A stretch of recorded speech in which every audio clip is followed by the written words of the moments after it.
All right, I wanted to go over exercise number 5 on page 135 with you, solving the parametric equation for t right here, for t from -3 to +3 right here, okay?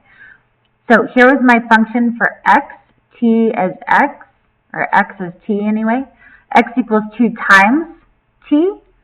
Here's my function for y equals 3t minus 1, and then here will be my final point, my x comma y. So if you look first, we have 2 times -3, right? Because here's my -3, and then times 2. That answers -6. That's my x answer there, okay? Just from here, that goes to -6.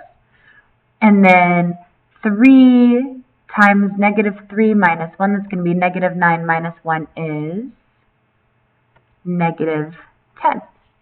Okay? And we're going to do that for each one. So I put -2 in here, I get -4 back. I put -2 in for y, and I get -7 back. And if you continue to do this, pause this video right now and take a look, write this down, because you need to do this exercise, and make sure that you get all of the correct points back right there, okay?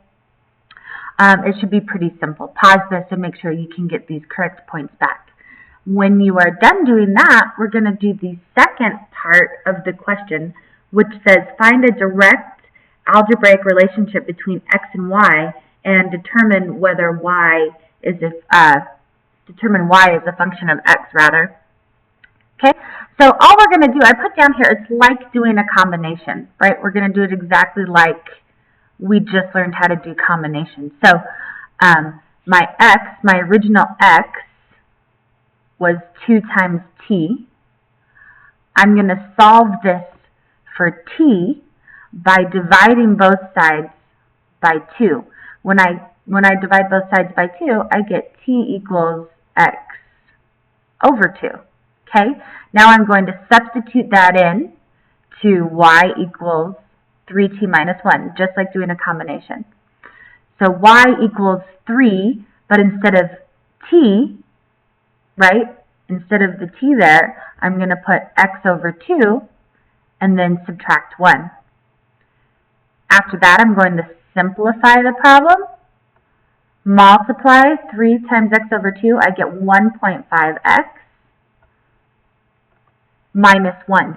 Now, if you enter that into the calculator, you will see, I hope, actually I know because I double checked, that your points here for x and y will match. Now, be careful when you're looking in the calculator, because unless you're counting by 2's, unless x is counting by 2's, you're going to have like a -5 here and a -3 right here. So make sure you're only looking at -6 is -10, -4 is -7, but make sure you can use that calculator because that's going to be important moving forward.